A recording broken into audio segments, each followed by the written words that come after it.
právě zde, v místě, kde se nejen tvoří zákony, ale kde je i prostor pro přátelství a paměť. Ca președinte al grupului interparlamentar al prietenilor Republicii Cehe cu România, îmi pare foarte bine pentru că astăzi ne putem întâlni aici, în acest loc, unde, desigur, nu se făuresc numai legi, nu se discută numai legi, dar există și loc pentru prietenie și pentru amintiri. Spojujeme dnes minulost, přítomnost i budoucnost a připomínáme si, že hodnoty, za které se tehdy bojovalo, musíme chránit i dnes. Bună ziua, dobrý den. Bună ziua, dobrý den. Stimată doamnă Viera Covajova, vicepreședinte al Camerei Deputaților, stimate domnule Martin Hayek, președinte al grupului parlamentar de prietenie cu România, domnilor deputați, doamnelor și domnilor.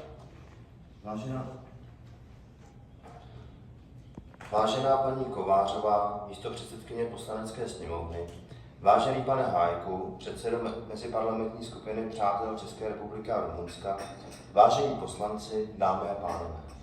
Este o mare onoare să vă urez bun venit la acest eveniment organizat pentru a marca 80 de ani de la sfârșitul celui de-al doilea război mondial și pentru a aduce un omagiu memoriei zecilor de mii de soldați români care și-au dat viața pentru eliberarea Cehoslovaciei și pentru libertatea noastră. Milá slova. A teď bych poprosil paní první místopředsedkyni Poslanecké sněmovny Věru Kovářovou o své vystoupení.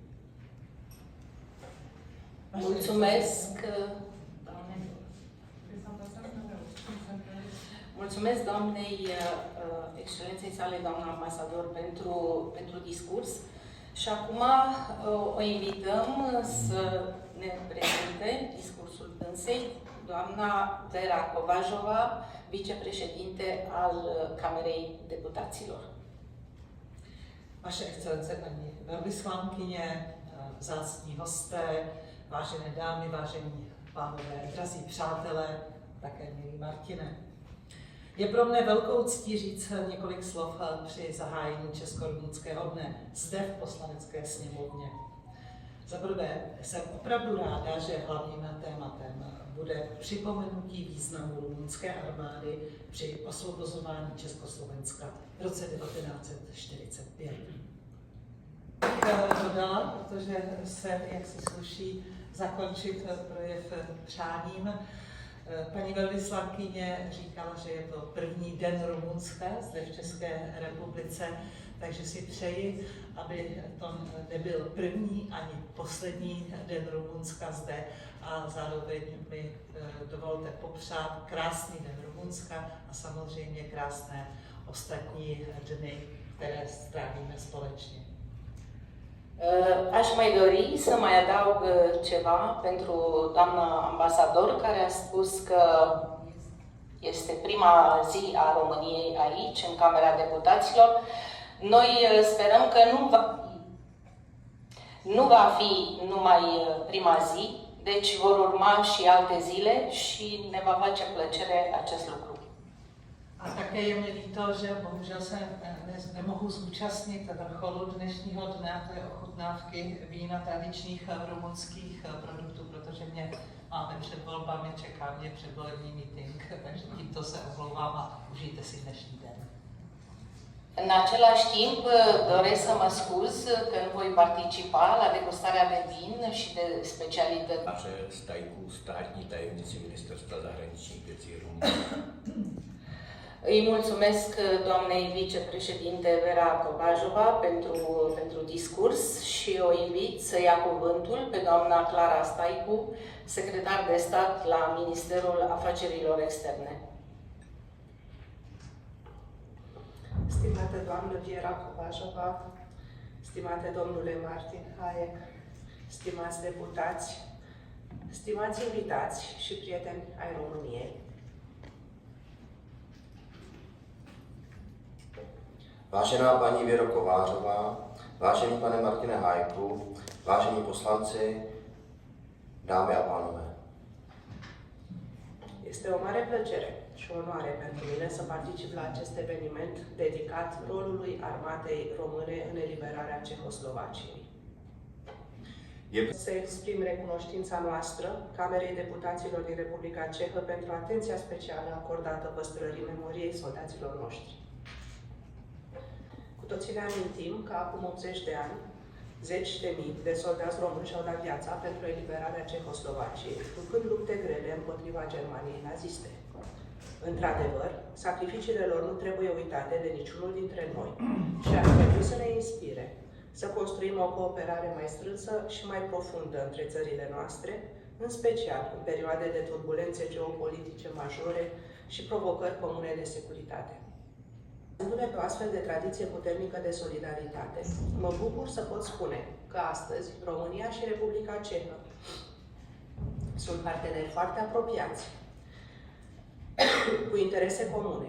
Împărtășim de asemenea opinii și interese similare în cadrul UE, NATO și politicilor regionale.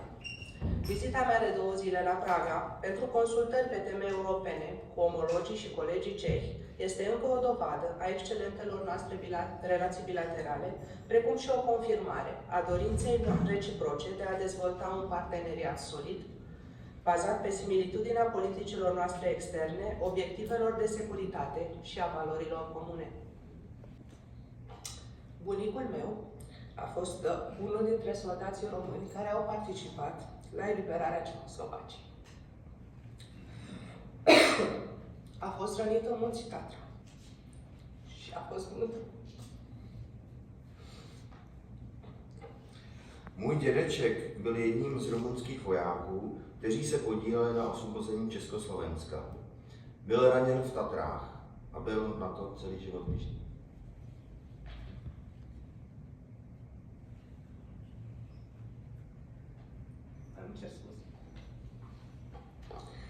Aș dori să exprim profunda mea recunoștință doamnei Vera Covatrova și să salut discursul dânsei, care este extrem de relevant în ceea ce privește relațiile noastre bilaterale și foarte adevărat.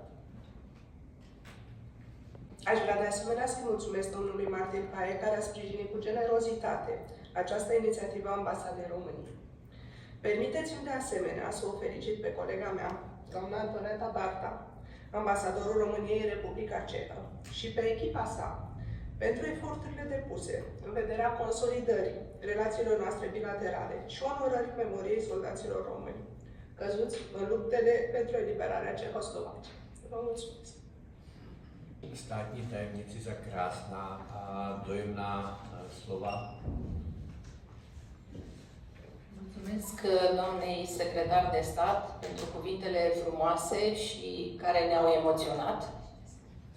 A teď v této části se přeneseme do let 1944 až 1945 a přenese nás tam a přiblíží nám tehdejší dobu pan doktor Emil Voráček z Historického ústavu Akademie věd České republiky a připomene nám roli rumunské armády v bojích za osvobození Československa.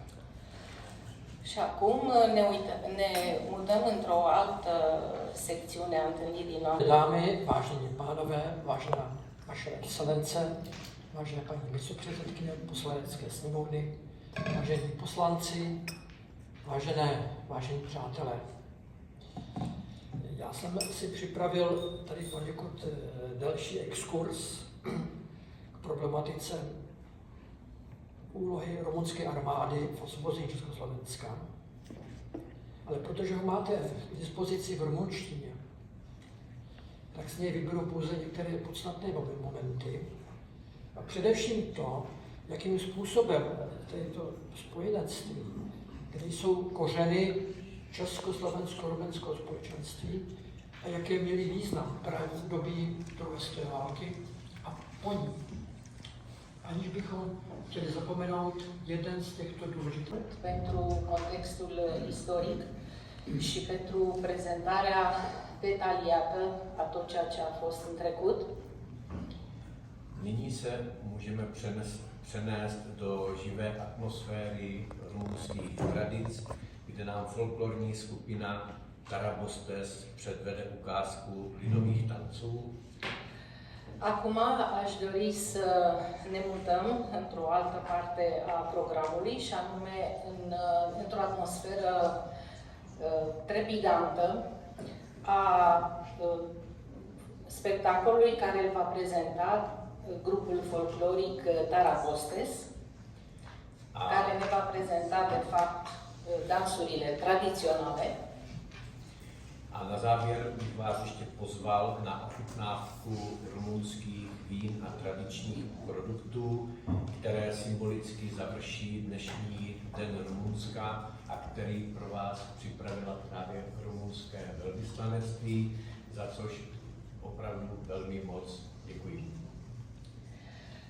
În încheiere, doresc să vă invit la o degustare de vinuri românești și specialități tradiționale, pentru care doresc să mulțumesc părții române, Ambasadei României.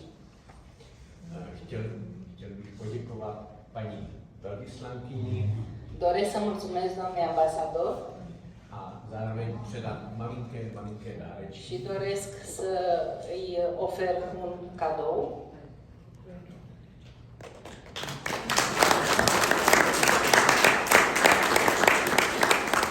Také bych chtěl poděkovat, že přijela mezi nás paní státní tajemnice. Moc děkujeme. Doresc să-i ofer un cadou și doamnei secretar de stat și ne bucurăm că este astăzi printre noi.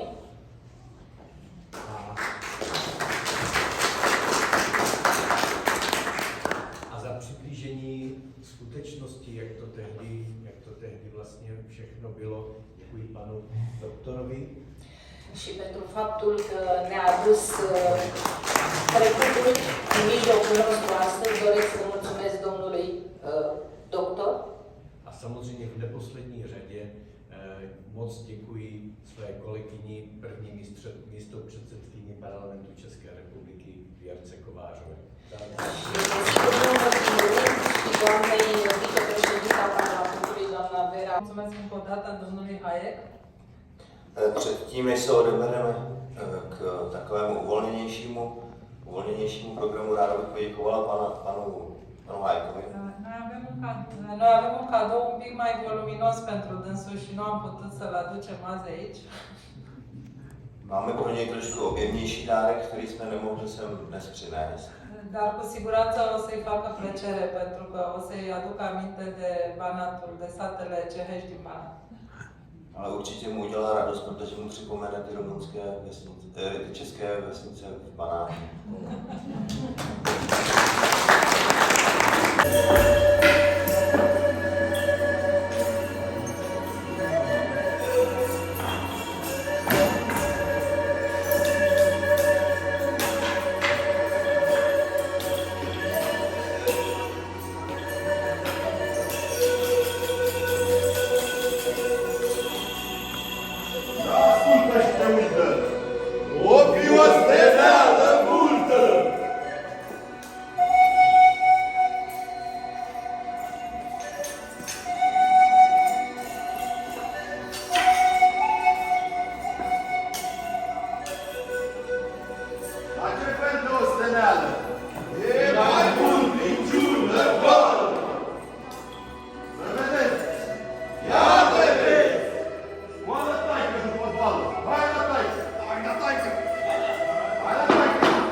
Vai,